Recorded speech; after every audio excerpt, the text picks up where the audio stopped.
दोस्तों,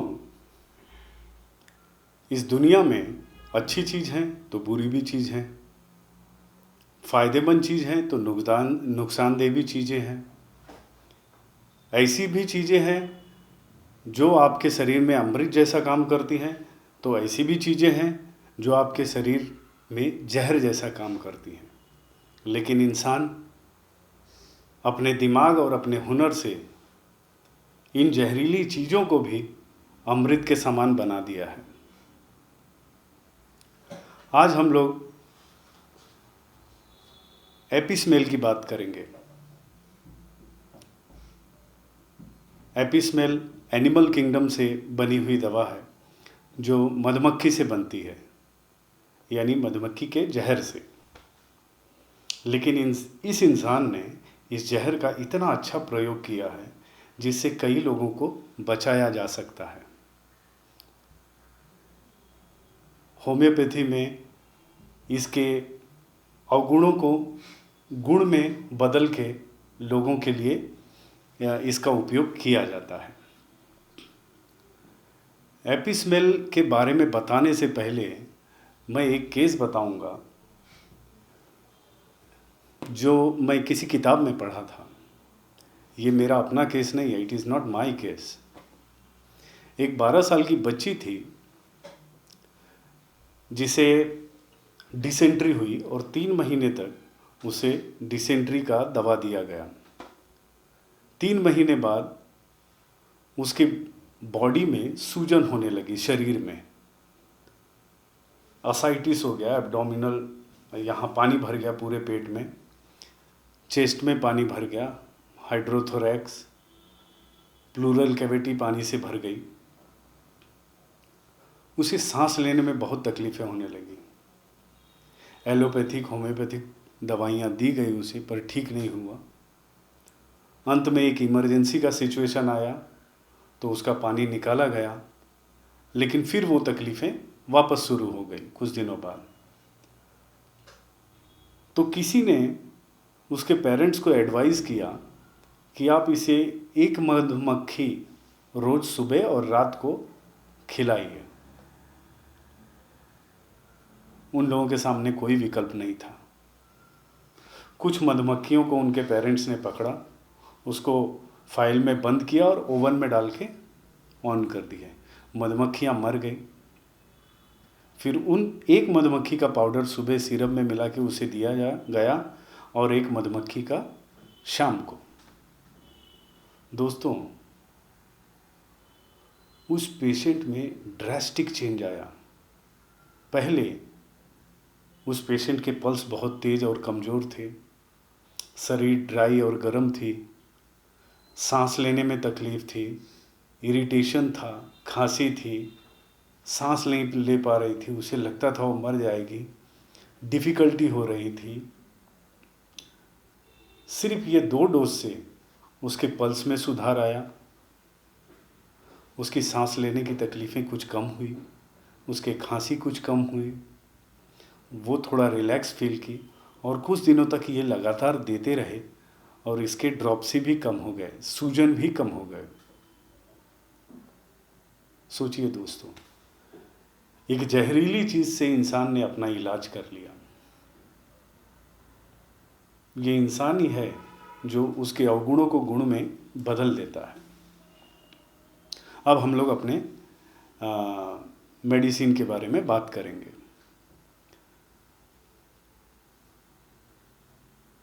दोस्तों, हम में से लगभग 95% लोगों को कभी न कभी मधुमक्खी ने ज़रूर काटा होगा या डंक मारा होगा। लेकिन उस डंक का असर हर किसी पे नहीं होता। मेरे कहने का मतलब है, अगर डंक मार दिया तो थोड़ा दर्द जरूर होगा, थोड़ी सूजन जरूर होगी, लेकिन जो बहुत ज़्यादा सेंसिटिव पेशेंट है, अगर उसको मधुमक्खी ने डंक मार दिया तब उसे परेशानी होने लगती है। तब उसे जहाँ पे डंक मारा हुआ है वो जगह सूज जाता है, लाल हो जाता है, कभी कभी इतने बड़े सूजन हो जाते हैं, एक अंडे के आकार का। पूरे बदन पे आर्टिकेरिया हो जाते हैं, जिसको हम हिंदी में जुलपित्ती या पित्त कहते हैं। खुजली होने लगती है, इरिटेशन होने लगता है, स्किन ड्राई हो जाती है। लेकिन ये सेंसिटिव पेशेंट के साथ, मेरे कहने का मतलब ये है कि एपिस्मेल की प्रूविंग होने लगती है उस पर, एपिस के लक्षण आने लगते हैं। ठीक है, अब देखते हैं एपिस के लक्षण कैसे होते हैं। दोस्तों, एपिस ज़्यादातर इसमें फिजिकल लक्षण है, मेंटल बहुत कम है, माइंड के लक्षण इसमें ज़्यादा नहीं है। तो हम लोग जनरली इसके फिजिक की ही या फिजिकल सिम्टम की ही बात करेंगे। इसके स्किन पे रैशेज आ जाते हैं जो हल्के गुलाबी रंग के होते हैं, थोड़ी सूजन आ जाती है, और उसे आप ऐसे छुएंगे जब, तो थोड़ा सा खुरदरापन महसूस होता है। उसकी स्किन बहुत ज़्यादा सेंसिटिव हो जाती है टच को। स्किन में गांठें आती हैं, चली जाती हैं, फिर आती हैं, फिर चली जाती हैं, फिर धब्बे पड़ने लगते हैं वहाँ पे, और वो धब्बे धीरे धीरे एरिसिपेलस में चेंज हो जाते हैं। दोस्तों, एरिसिपेलस एक मेडिकल वर्ड है, स्किन इरप्शन है। उसका फ़ोटो मैं आपको इसमें दूंगा, वीडियो में आप देख लेना। वो धब्बे धीरे धीरे एरिसिपेलस में चेंज होने लगते हैं, और उन्हें रोका नहीं गया तो धब्बे फूल के जैसे जलने के बाद फफोले पड़ जाते हैं, उस तरह के हो जाते हैं।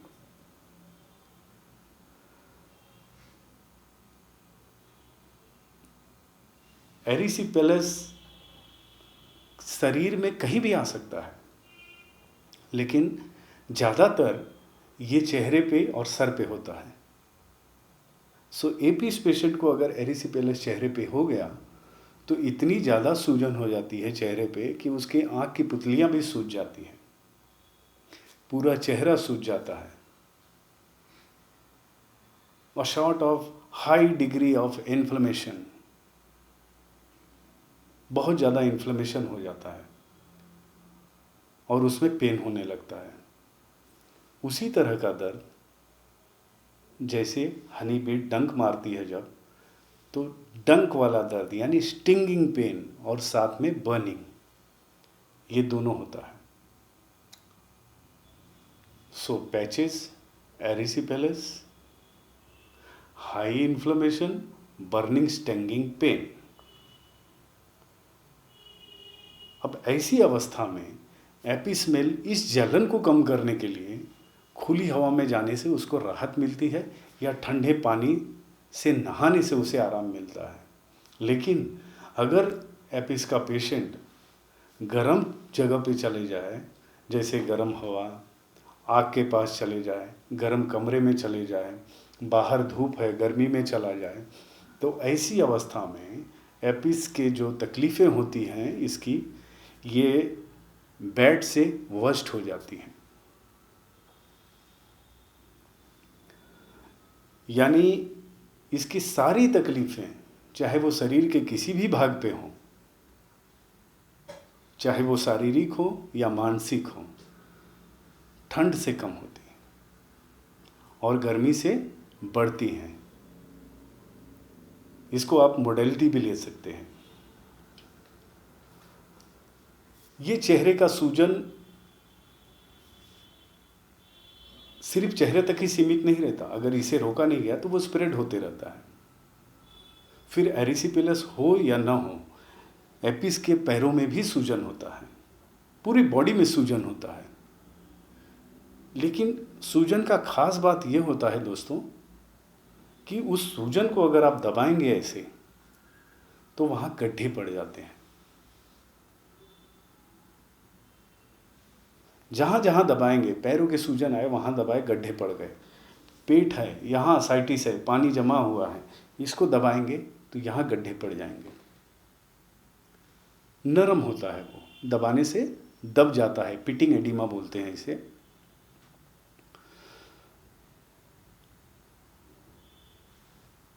ऐसे लगता है जैसे कि इसके पूरे म्यूकस मेम्ब्रेन में पानी भरा हुआ है, पूरे म्यूकस मेम्ब्रेन में, जिसको हम दबाएंगे तो दब जाएगा, फिर छोड़ेंगे तो थोड़ी देर बाद वापस अपने ओरिजिनल शेप में आ जाता है। तो बॉडी में जहाँ जहाँ म्यूकस मेम्ब्रेन है वहाँ ये सूजन हो जाता है। दोस्तों, ये हमारा शरीर है और ये शरीर का आउटर कवरिंग स्किन है। एपिस्मेल स्किन पे बहुत अच्छा काम करती है, चाहे वो एक्सांथेमेटा हो, एरिसिपेलस हो, आर्टिकेरिया हो, what ever it may be, it works very nicely, provided उसको ठंडी से आराम हो, गर्मी से उसकी तकलीफ़ें बढ़ जाएं। अब ये आउटर कवरिंग है, यहाँ पे काम कर रहा है। उसी तरह बॉडी के अंदर जो वाइटल ऑर्गन है, जितने हमारे वाइटल ऑर्गन्स हैं, चाहे वो लंग हो, चाहे वो हार्ट हो, चाहे वो ब्रेन हो, चाहे वो पेट के अंदरूनी भाग हो, इन सब का एक कवरिंग है। फॉर एग्जांपल ब्रेन का मेनिंजस है, प्लूरा है लंग का, हार्ट का एंडोकार्डियम है, ये पेरिटोनियम है पेट का। एपिस्मेल क्या करता है, हर चीज के बाहरी आवरण का इन्फ्लेमेशन करता है। जैसे अभी लंग में इन्फ्लेमेशन अगर लंग का हुआ, अगर वो एपिस्मेल का इन्फ्लेमेशन है तो वो लंग में ना होके प्लूरा में होगा, प्लूरल एफ्यूजन होगा। हार्ट के कवरिंग को होगा, ब्रेन के कवरिंग को होगा, ये पोर्शन को कवर करता है।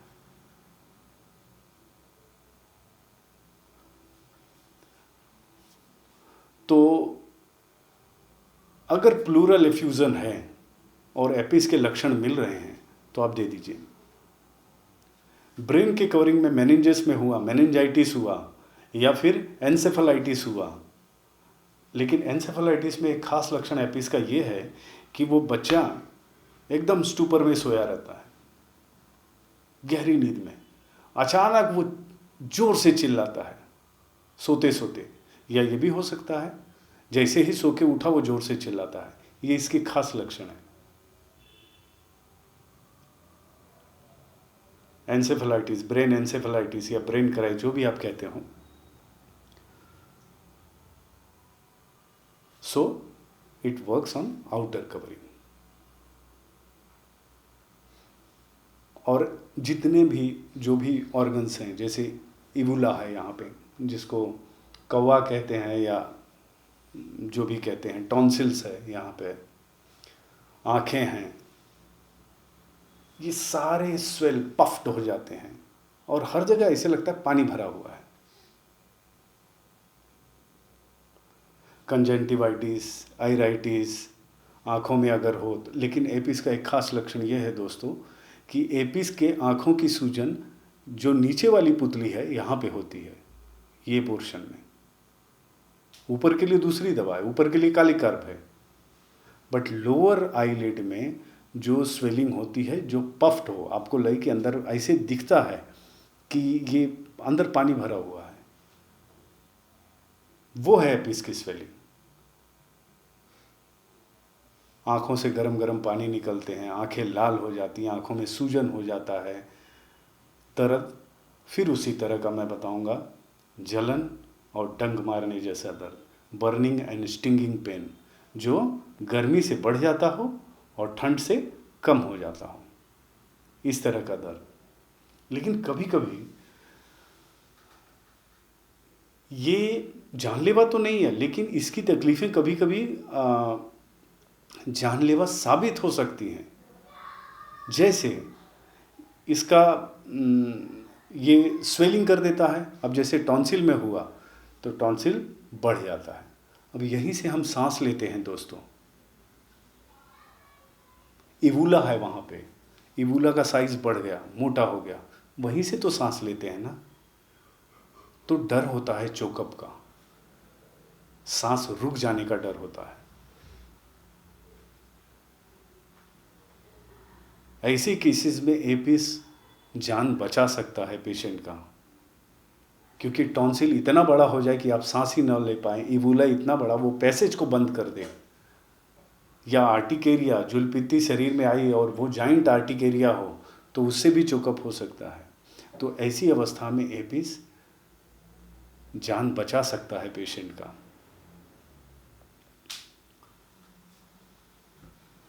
अब इसके कुछ और भी सिम्टम्स हैं जो हम लोग देखते हैं।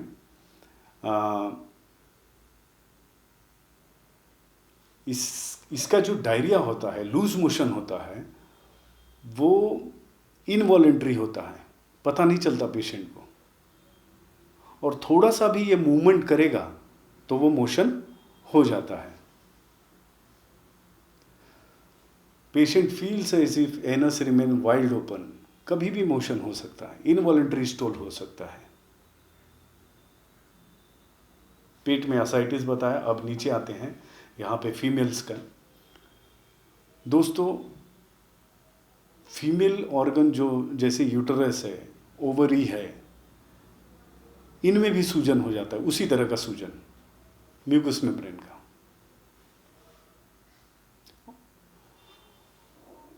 यूटेरस यानी बच्चेदानी में सूजन हो जाता है, और ओवरी में सूजन हो जाने की वजह से जब मासिक होता है औरतों को या लड़कियों को, तो उस समय बहुत ज़्यादा तकलीफ होती है उन्हें। डिसमेनोरिया और मेनोरेजिया, बहुत ज़्यादा ब्लीडिंग होती है और बहुत ज़्यादा पेन होता है। और एपिस के जितने भी सिम्टम हैं वो राइट साइड में ज़्यादा होते हैं, राइट साइड से ट्रेवल करके ये लेफ्ट की तरफ जाते हैं। और एक खास लक्षण है एपिसमेल का, अगर एपिसमेल के पेशेंट को एनरसाका है, यानी पूरे बदन में अगर स्वेलिंग है, तो उसे प्यास नहीं लगता। ऐसे लगता है कि पूरे बॉडी में पानी भरा हुआ है, प्यास नहीं लगता उसे। और एक ये अवस्था है जिसमें प्यास नहीं लगता एपिस के पेशेंट को, इंटरमिटेंट फीवर। इंटरमिटेंट फीवर में, यानी मलेरिया जैसे जो बुखार हैं, उसकी जो गर्मी की अवस्था होती है ना, हीट स्टेज, उस समय एपिसमेल को बिल्कुल प्यास नहीं लगती।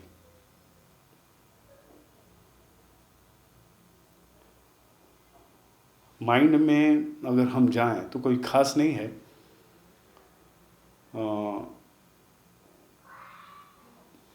एक्वर्डनेस आपको मिलेगा, इरिटेबिलिटी, चिड़चिड़ापन, रोना, गुस्सा करना, और जैसे अभी काम कर रहे हैं, एक्वर्डनेस मतलब ऐसे कुछ पकड़े हैं, चले गिर गया, या जाते जाते किसी चीज़ को ठोक दिए, जैसे कि उसका ध्यान वहाँ नहीं है, वो कॉन्शियस में नहीं है।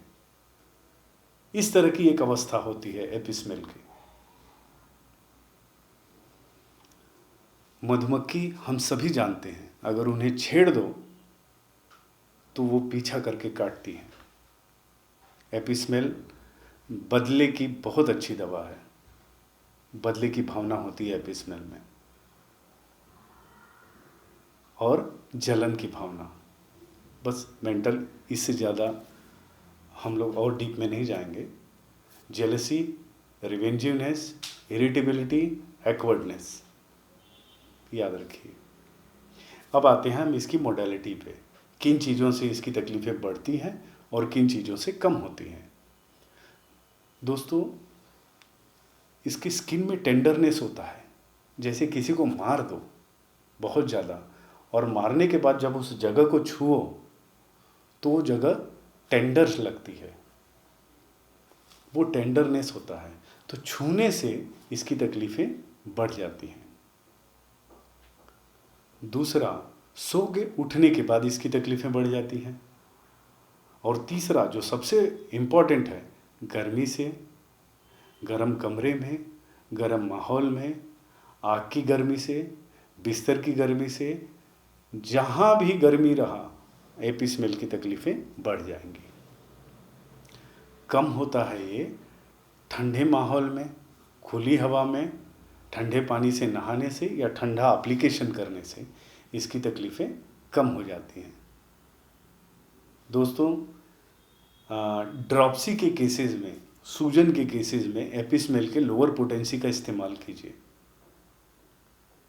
लेकिन कभी कभी ड्रॉप्सी के केस में दवाइयाँ कभी कभी धीरे काम करती हैं। दोस्तों, एपिसमेल के बारे में मैंने आपको बताया। आप अगर कोई राय देना चाहते हैं तो कमेंट बॉक्स में लिखिए, कोई सवाल पूछना चाहता है तो पूछिए। अगर ये वीडियो आपको अच्छा लगा तो लाइक कीजिए और सब्सक्राइब कीजिए। बहुत सारे दोस्तों ने मुझसे मेरा कॉन्टैक्ट नंबर मांगा। दोस्तों, आप लोगों की सहूलियत के लिए आज मैं अपना व्हाट्सएप नंबर देता हूँ, लेकिन मैं आप लोगों का कॉल मैं रिसीव नहीं कर सकता। जो भी तकलीफ़ें हैं आप व्हाट्सएप से मैसेज कीजिए, मैं ज़रूर रिसीव करूँगा और जवाब देने की कोशिश करूँगा। धन्यवाद।